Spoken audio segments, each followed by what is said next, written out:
Welcome back to the Skits and Giggles podcast. I am Pascal, chief instigator of this show and your host. I am joined by my co-host and the resident engineer, the yin to my yang, the teeter to my totter, Bryson. How's it going today, buddy? Hi, Pascal. I'm good, thanks. How about you? Yeah, not bad. Today, we are celebrating a small premiere of sorts, as this episode marks the first time we have not only one, but two guests on the show.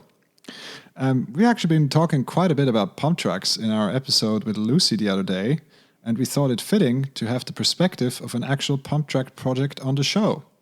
So yesterday, I had a conversation with Debbie and Philipp Gilgen, one of the driving forces behind Pumptrack Muttenz, and good friends of mine from way back. Naturally, we recorded the conversation in Swiss German, because anything else would have probably been a bit weird. Bryson and I will now discuss the main takeaways of the conversation and provide our own perspectives, so that the English-speaking listener also gets the overall picture of the conversation. If you do understand Swiss German, you can then just listen to the one-on-one with the Gilgens to get the full picture. But before we jump into the conversation, let's just do our usual spiel and do our sing and dance with the social and where you guys can find more information about the Skits and Giggles podcast. We are currently most active on Instagram, where you can skid right into our DMs and follow along at Skits and Giggles. And you can find our website with all the relevant links and info under the URL skitsandgiggles.com. So, Pascal, what is a pump track? I guess for those who are listening who don't know, I would say it's a circuit of rollers and curves, banked curves, and you use your body's motion, such as pumping your legs and your arms on your bike or your scooter or even on your skateboard, to propel yourself around the track. And basically you just keep doing loops. And I notice a lot of pump tracks have either like a special figure, like in a kind of elongated triangle, maybe a circuit 8, or they'll have additional features like a bowl. This particular pump track is built in a small village just outside of Basel. And when we talk about villages, one thing comes to mind, and it's this old saying, it takes a village to raise a child. But would you say that it also takes a village to raise a pump track? Yeah, that's actually a very good question. And I think also one of the takeaways from their project is, on the one hand, yes, it's obviously great to have the support of the local village, but in their case, they've also done a crowdfunding alongside the overall project to, of course, finance the building of the pump track. And what was interesting to hear from them is that most of the funds that were contributed to the project were actually coming from outside of the village where the pump track was built. So yeah, I mean, we can say it takes a village to raise a child, but it takes a little bit more than a village to build a pump track. What kind of support was provided from within the village? I mean, the original founders of the project, if you will, is basically a group of friends that thought, we want to build a pump track in the village, and they always, from the beginning, they sought the guidance and the buy-in from the local council. I think what helped them in their project was that the council was very clear from the beginning that they will not be able to support them financially, but they were very happy to help them with finding the right spot where to build the pump track, which is, of course, very important to make it successful. And later on, they also helped them kind of negotiate with the different stakeholders around the pump track to make sure that everyone's on board and everyone is happy with where the pump track is and how it's being built. I've seen quite a few pump tracks being built around the world, and specifically in Switzerland as well. It's actually a miraculous amount that have been going up over the past few years. One thing actually I never took into consideration was where you would build it. Like I would just think, yeah, well, build it near my house so I can use it. But that might not be so favorable. Yeah, I mean, we have a good piece of info or evidence from our own village here where we live, and we had a tryout with a pump track last summer, and they put up one of the mobile pump tracks. So there's basically a modular system of elements that you can put together to build the shape of a pump track in all different arrangements with little jumps and turns and things like that. But the problem was that they put that pump track up right in the middle of the village, right in the middle of a residential area, and there's obviously a number of things that are problematic here, and that's on the one hand, pump track is very popular with kids. It's very popular with young adults. Of course, they want to use it all the time. Of course, the older kids, they are allowed to stay out longer. Therefore, they use the pump track for longer. And of course, because it was the summer, then the pump track was in use pretty much all day and a good chunk of the night, and it led to quite a few complaints in terms of the noise level. And the other thing also with the modular pump track is that they're quite a bit louder than a permanent one. And of course, with the permanent one, you have different intervention possibilities with, let's say with a tarmac, or if it's a dirt pump track, then it's obviously also a little bit less noise than if you have different modules that clank against each other, and you have let's say skateboards or scooters going over the different links between the different modules, and that of course leads to even more noise. So how did Pumptrack Muttenz face this challenge? As I said, I mean their main benefit was that the council helped them early on and identified an area that was a little bit outside. It's not outside of the village, but kind of outside of a residential area.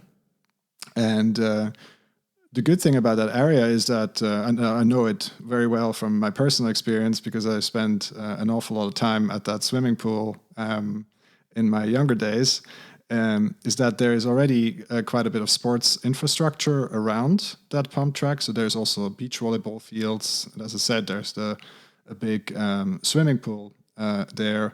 It's also relatively close to the forest. So so as I said, it's in the village, but it's kind of on the edge of a residential area. And that, of course, helps, especially towards the evening when, kids are having a good time. They're obviously playing and are not necessarily too concerned about being quiet. So when was this pump track built? It actually just finished last fall in September, I believe. And of course, I mean that if you think about last year, that that's of course something we go into. They were launching the project right as the lockdown here in Switzerland started. They did the crowdfunding as people were kind of locked up at home. Built it throughout the summer, and then as the second wave rolled on, that's when they started opening up the pump track. So it's kind of it was a bit challenging in the terms of the backdrop with the global pandemic. However, there were also some very good elements from, let's say, the pandemic, and then all the different restrictions that went along with it. I think.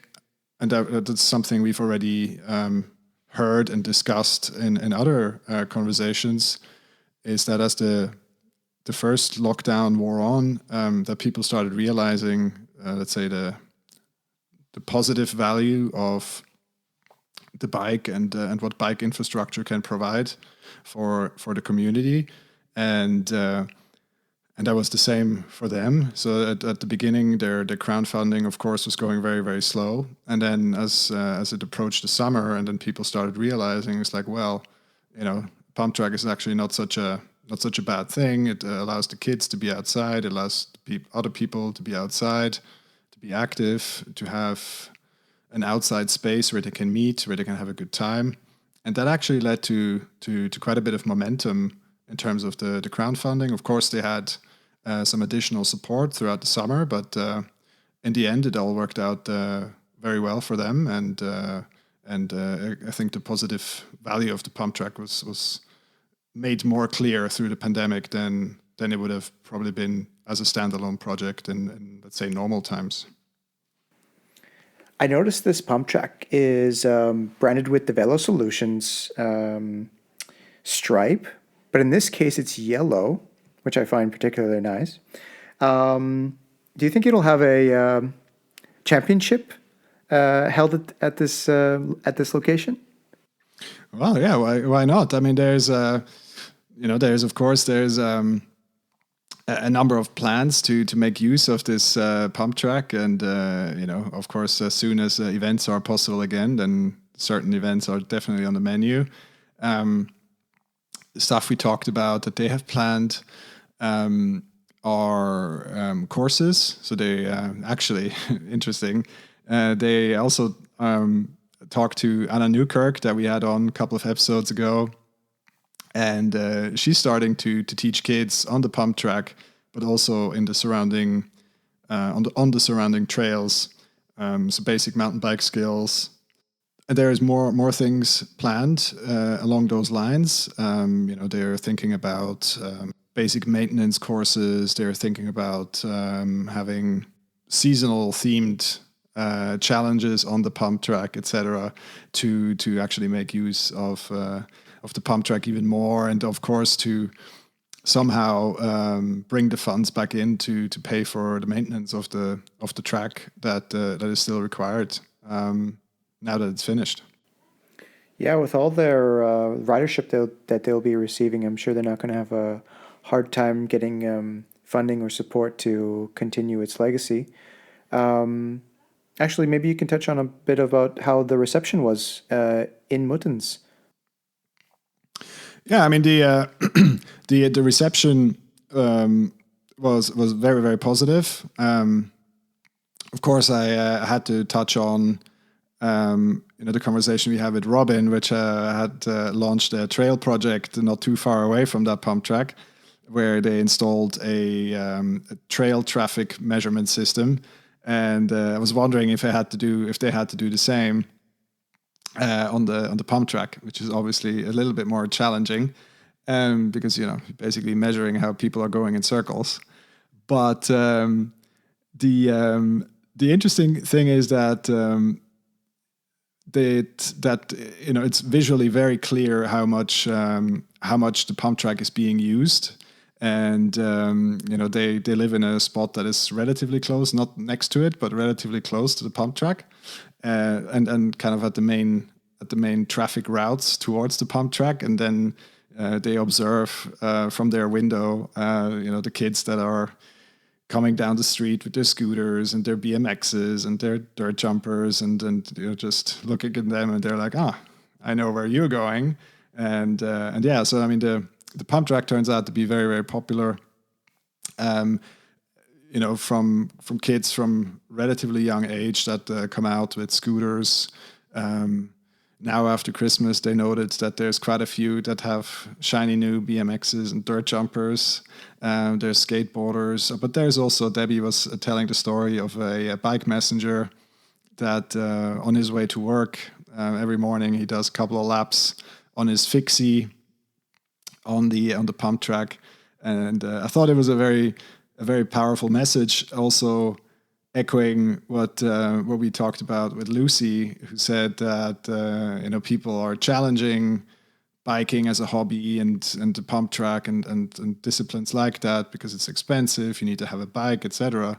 But I think the key takeaway is that if you want to try it, you don't have to have an expensive bike. You don't need to have a dedicated tool to get on the Pumptrack. You just run what you brung, You just show up and try to have a good time. And if that's a fixie, then that's fine. That'll work. If it's a skateboard, that's also fine. And or if it's a scooter, that's also fine. And especially with this particular pump track, that's an asphalt one.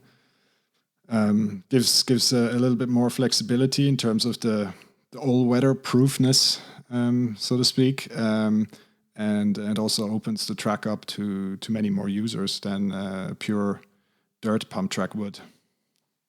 I guess we should find ourselves riding it sooner or later. Oh yeah, no, absolutely. I mean, it's of course I spent quite a bit of time in the region, and I would think that we should make a trip out there relatively soon to look at the yellow stripes rather than always the red stripes that we have around here. Another thought occurred to me. Instead of using the common trail tracking tool that Robin described, rather they could install like a sound sensor, and so it's basically whenever there's some laughing and maybe crying, or like the air swooshing by, the sound sensor captures that, then it knows that there's usage, and rather than the amount of people using it, it just knows that it's being heavily used or lightly used based on the intensity, or the type of sound you hear at which part of the day. I guess an interesting kind of a positive story also coming out of the pump track is that there's the swimming pool. The swimming pool also has a cafe that's right next to it. And what the pump track has allowed that cafe is to open up as a takeaway now during the relatively extended lockdown period, and they can actually open up and provide drinks and food and snacks for the users of the pump track. They fed the workers when they were building the pump track during the fall and late in the summer last year, and. So I think that was a very positive story in all this all this negativity that is around the current pandemic. So what's next for the association of Pumptrack Muttenz? Are they thinking about building another pump track on the other side of town, maybe? Yeah, that's an interesting question. I mean, as the similar one, and more along the lines of like, well, okay, what would you do different? And they both were, without a doubt, they were like, well, think bigger. We should have done it much, much bigger. We should have had a lot more confidence to go for the full size that we originally wanted. But we were thinking about, well, that's a lot of money. We're not quite sure if we can get it. And so they went with the smaller version. But also an interesting thing that Debbie mentioned is that what helped them a lot also is that they reached out to other pump track projects relatively early on. They were not the first one in the region, but definitely one of the first. And they had also Velo Solutions pump track relatively close by, and they reached out to them very early on, and they gave them a lot of helpful tips and insights and guidance in terms of the legal structure, who they should be working with, who they need to consult, and what are the typical problems, etc. And that's also something of a role they see themselves in now themselves, is kind of consulting on other projects that are coming up in the region. And I mean, there's, as you said earlier, there's pump tracks going up left, right, and center at the minute. And all these guys, they need tips, they need help, they need guidance in terms of what are the best ways to tackle certain issues, right? So we talked about the location of pump tracks. That's something where you can bury a project from the beginning, as we saw here in our own village, and also in terms of the financing, what are the best strategies and the best platforms to launch, let's say, crowdfunding or or any other support systems and support structures that you can put in place for a project like that. Yeah, so I guess instead of a village raising a child, it's more like a region raising a association or a club, a Pumptrack club. Oh, yeah, absolutely. I mean, again, that's the beauty of these projects, and that's also something that both of them said is like that. What they're most proud of is that that they all came together. They had this vision of this Pumptrack, and they wanted to create something for their kids and have something that they can look back on and say like, well, let's look at this. We've created this for our village, and this sense of community and serving the community resonates very strongly with both of them. And I think it's a very it's a very nice and positive thing to do for a local community, to give them something where they can meet, where they can be social, where they can have fun, and then where they can also be active and enjoy themselves. It's definitely an honorable gesture. Okay, I guess with that, I think we've covered the main part of the conversation with Debbie and Philipp. If you guys do understand Swiss German, then you can just skip forward, listen to the full interview. If you don't understand Swiss German, then I hope we could give you a little bit of insight on what was being discussed. And with that, we close this part of the conversation and say until next time, guys. Adios. See ya.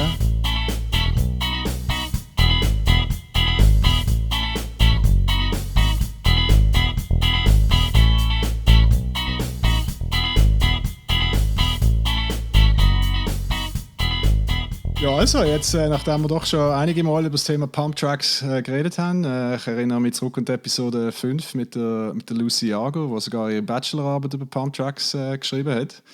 Habe ich jetzt die grosse Ehre, mich mit jemandem zu unterhalten, wo sogar ein eigenes Pumptrack-Projekt aufgezogen hat.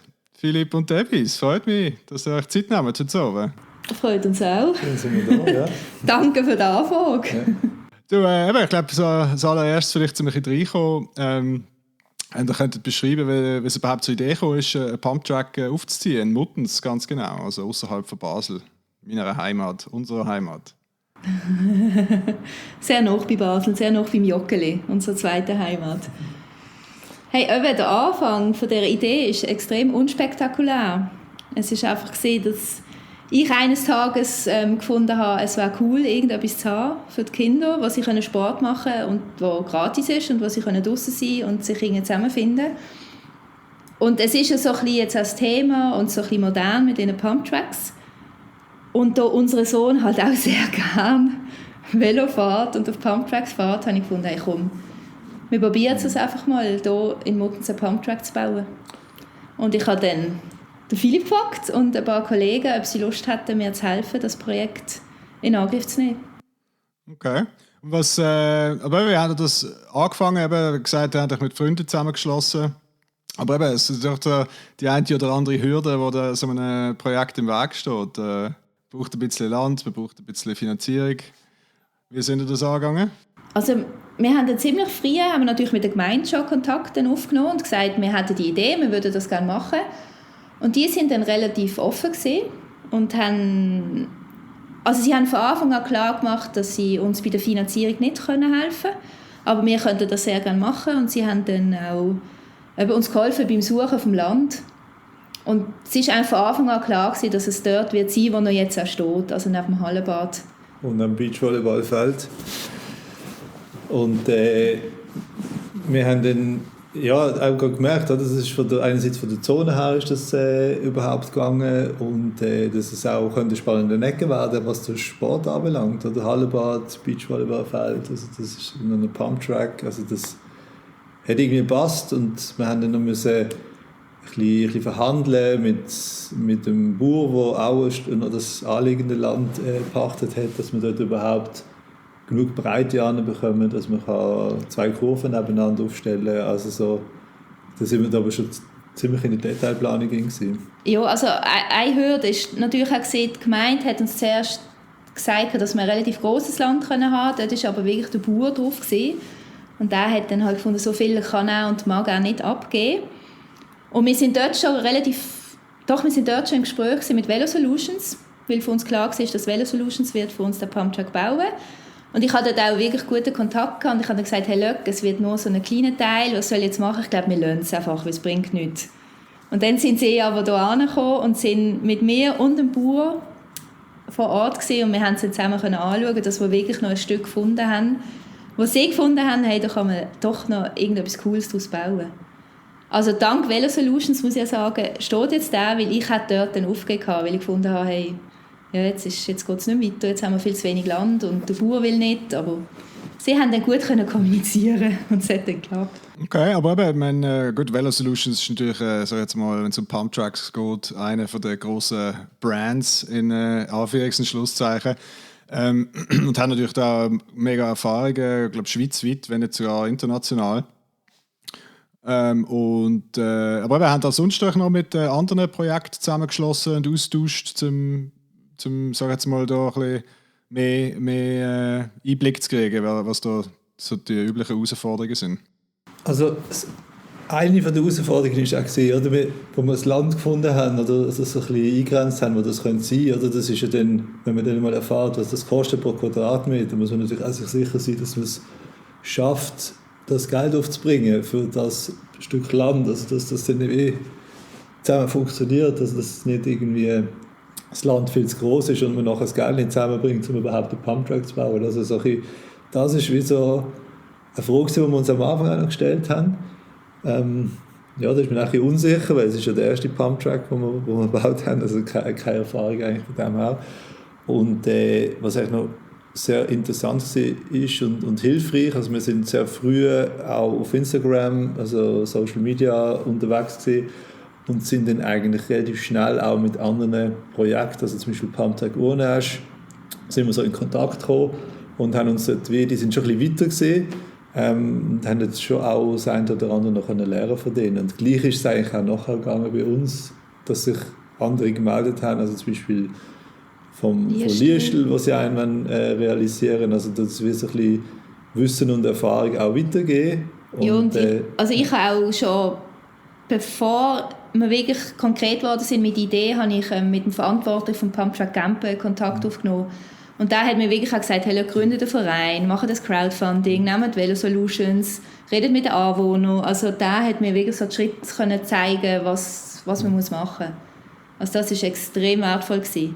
Auch ihn haben wir dann auch gehabt bei der Anwohnerinformation, die wir gemacht haben.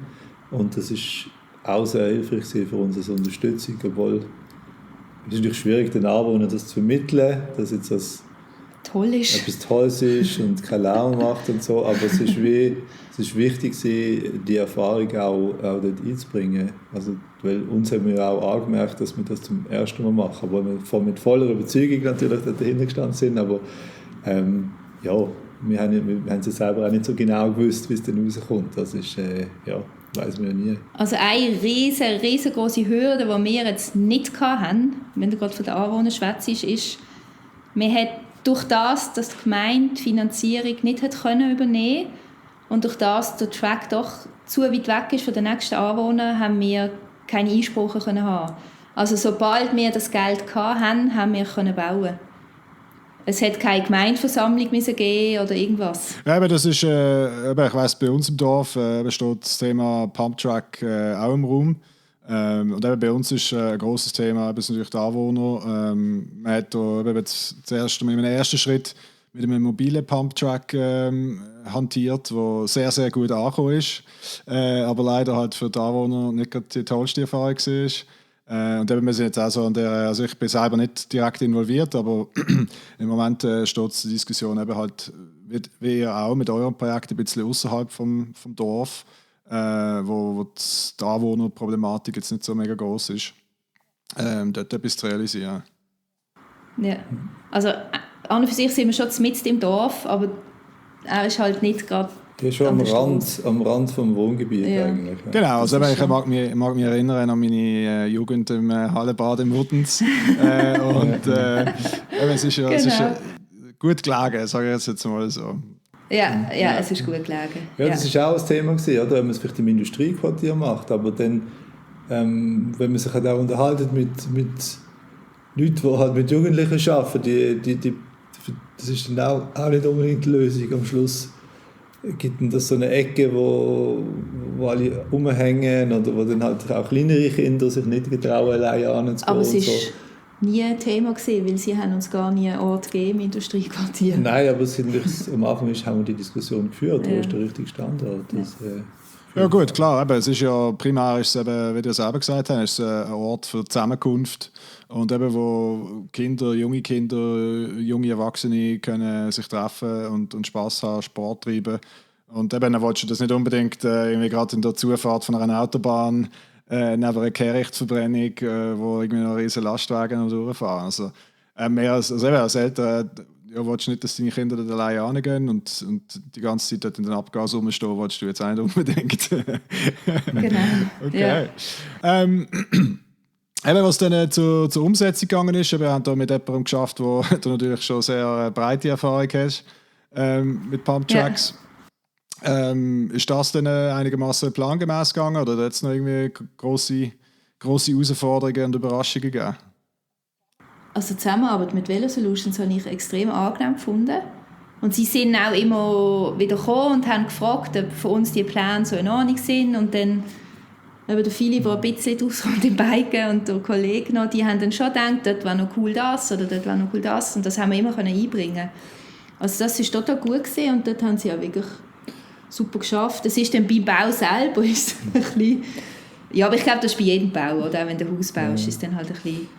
Ja, da kommen noch irgendwie kubikmeterweise irgendwelche Armierungseisen aus dem Boden, die irgendjemand mal dort vergraben haben und so Sachen. Also das braucht dann halt immer mehr Zeit und das muss dann entsorgt werden. Etc. Also das ist natürlich all die Überraschungen, die im Boden noch stecken. Ja, aber rein von den Dingen her ist es total lässig gewesen. Und es ist ja krass, ich hätte das auch nie gedacht. Also, als die haben verbauen, innerhalb von 2 Wochen ist er da gestanden. Und hast können fahren. Oh wow, ja, das ist schnell.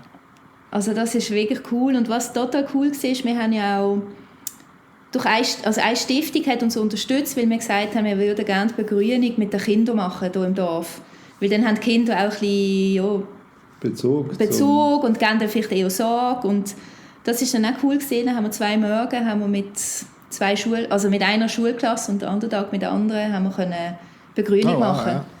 Und Velo Solutions hat nebendran teert. Ich glaube, die sind am Teeren gesehen und die Kinder haben begrünt. Und das ist auch mega lässig und für die Kinder auch eine super Erfahrung. Ja, auf jeden Fall. Und eben, wie du selber sagst, das ist eben so eine, wenn sie selber ein bisschen investiert sind, dann geben sie meistens ein bisschen mehr Sorge zu dem Ganzen. Genau, also das ist, ja. Darum haben wir das Crowdfunding noch gemacht. Das war also eine Idee, dass jedem ein bisschen gehört, der dort mitgemacht hat.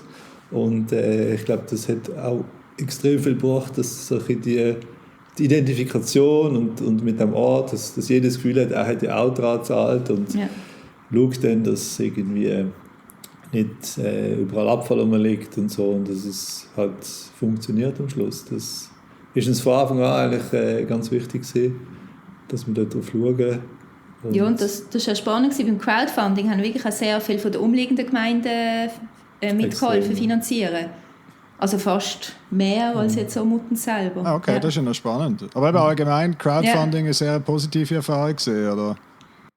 Es hat ein bisschen ungünstig gestartet. Also wir sind gerade eigentlich beim ersten Lockdown haben wir den Start auf dem Crowdfunding. Oder? Ja. Und dann ist es zuerst mal ein bisschen losgegangen und dann ist es ein bisschen nicht mehr. Und dann haben wir schon, das war einer von den Momenten gewesen, wo wir eben Debbie hat vorher schon erwähnt, wo wir gesagt haben, okay, wahrscheinlich schaffen wir es nicht, also, weil es ist einfach nichts gegangen, aber dann, wir haben dann noch eben Lösungen gefunden mit I Believe in You, dass man es noch ein bisschen verlängern kann, wegen dem Lockdown etc. Am Schluss hat dann alles wunderbar hingehauen, aber es war schon ein Nervenkitzel gewesen, also. Ja, und ich glaube, es ist dann gerade noch, also für mich persönlich ist es gerade gut gewesen. Ich konnte dort mich extrem eingehen und in Zeit investieren.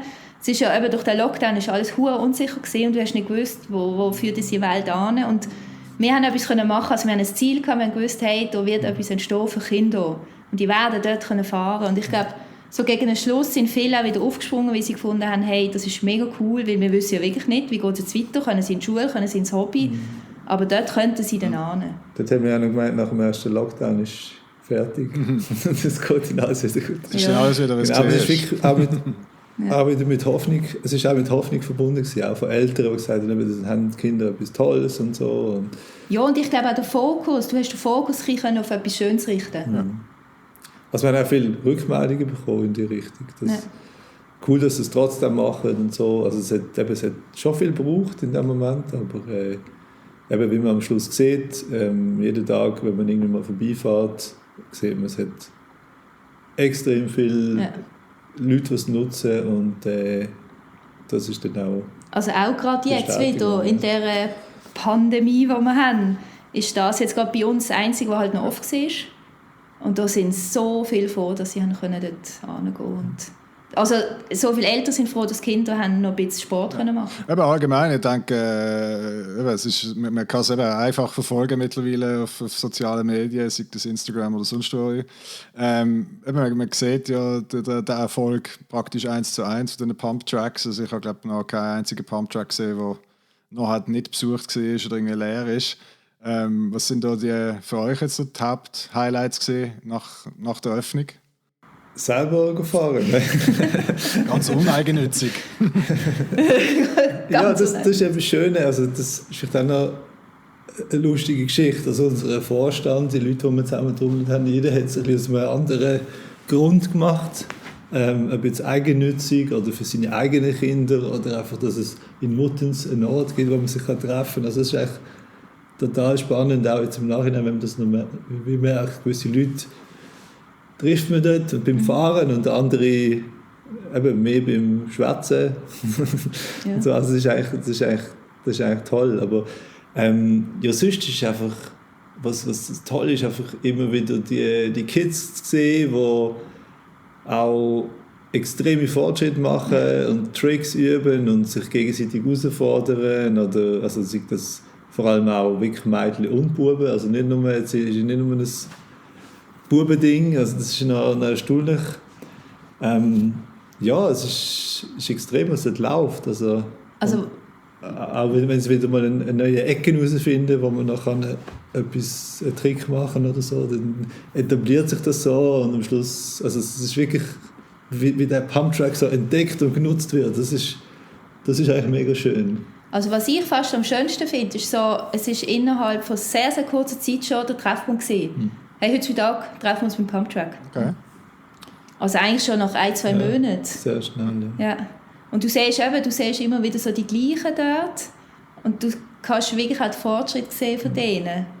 Und das ist total schön. Und jetzt ist halt eben schön, wenn du jetzt irgendwie kannst sagen, zu oben nach der Nacht, gehst du halt jetzt einfach nochmal.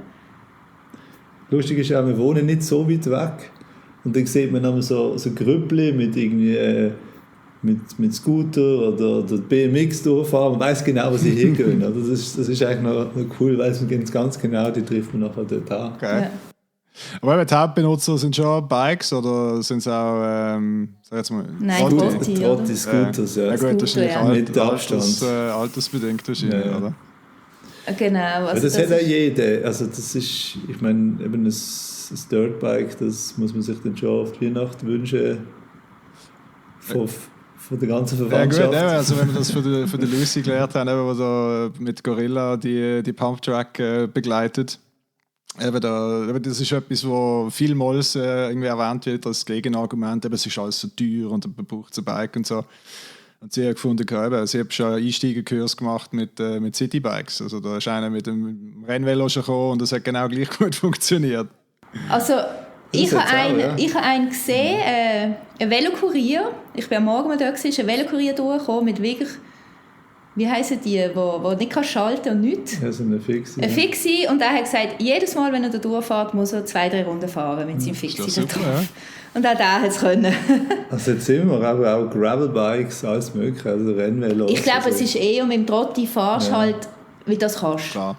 Ja. Also. Ja, aber man hat jetzt zum Beispiel nach Weihnachten, das ist auffällig gesehen, wie viele glänzige BMX gefahren sind zum Beispiel. Das ist unglaublich.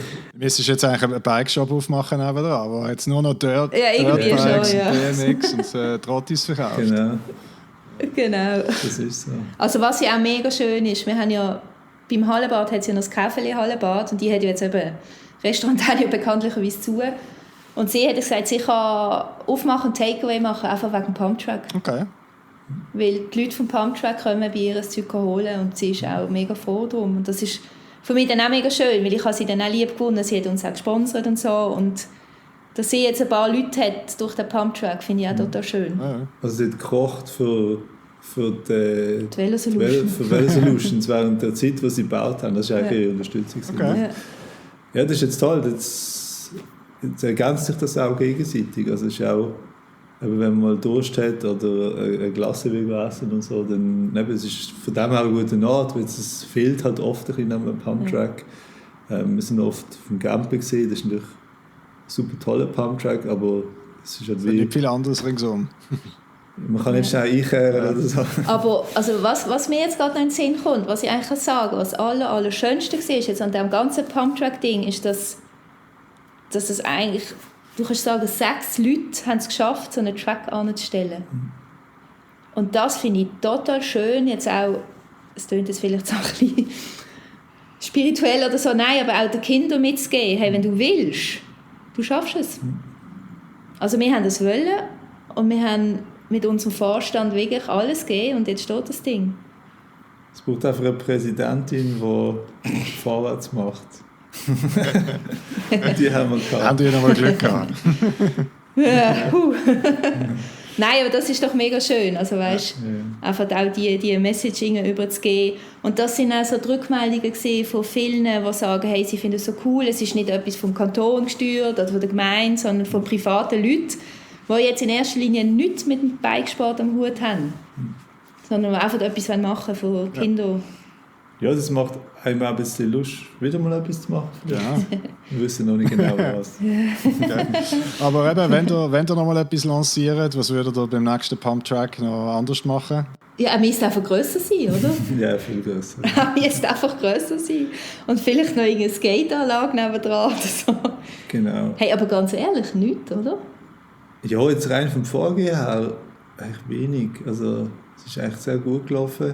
Also wir haben ja innerhalb von einem Jahr haben wir das an. Ja, nicht einmal. Ja. Also angefangen gross mit Sponsorensuche haben wir im Dezember 19 und September 20 ist ja dann gestanden. Okay. Nein, wirklich grösser würde man machen. Also das ist, vielleicht würde man es noch mehr zumuten, was das Zusammenbringen von finanziellen Mitteln anbelangt. Also haben wir nicht gewusst, schaffen wir das? Das sind doch weit über 100'000 Franken gesehen, schaffen wir das einfach so zusammenzubringen. Ja. Und mittlerweile wäre man vielleicht ein bisschen mutiger noch. Ja, okay. Aber man kann ja auch anbauen. Genau. Sag das nicht. Genau. Das haben wir Skatepark Muttenz, oder? Genau, ja, gut, gell. wir haben hier in Zürich, da gerade beim Seal City, das ist bei uns gegenüber am Berg, sage ich jetzt mal.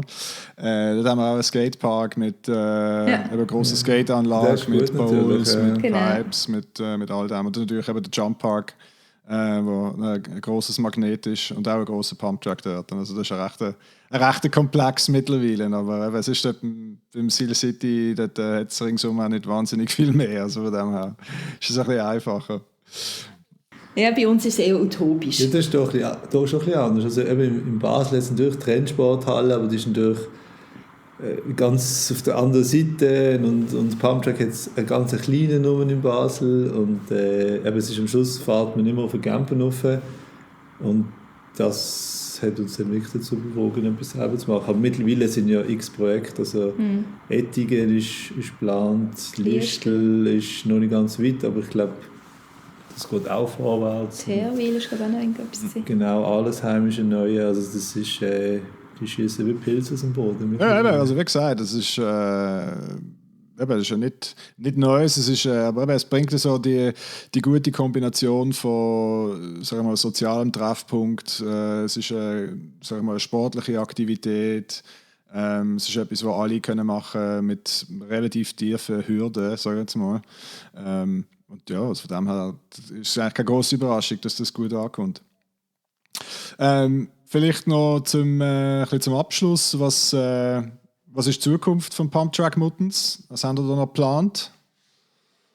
Aber jetzt haben wir ja, wer du ja oder dir ja auch schon gehabt habt. Juhu, wir haben mega Freude. Die Anna Newkirk wird für uns Training geben. Sehr cool. Und haben eine riesen Freude. Ja. Es ist ja nicht ein unbeschriebenes Blatt und ich glaube, da werden unsere Kids recht drankommen im Training.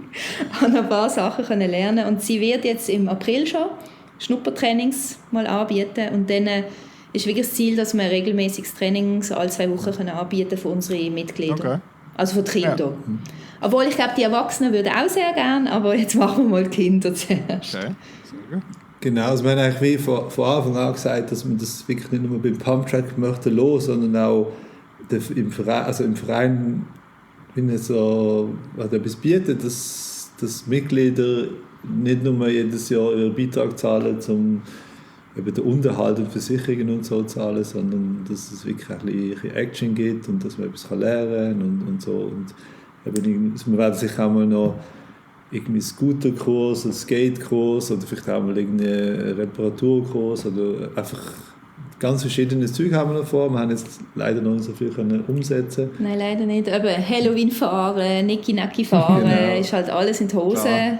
Ja, ist jetzt nicht machbar gewesen, aber das Training, Sport dürfen wir ja jetzt. Und also das ist schon so ein bisschen das Ziel, dass wir so ein bisschen eine Community auch aufbauen können und die Leute sich dann doch noch mehr identifizieren mit unserem Verein. Ja, ich bin gespannt, was da noch alles kommt. Also eben, es bietet ja eigentlich eine gute Plattform zum noch einiges machen. Eben, ihr sagt es selber, sei das Verein, Kürzli, man könnte Pumptrack-Fest, weiß ich was es für Möglichkeiten gibt, wenn dann die Sachen wieder möglich sind. Und es ist halt auch, also, weil wir haben ja wirklich vor der Haustür mega coole Trails.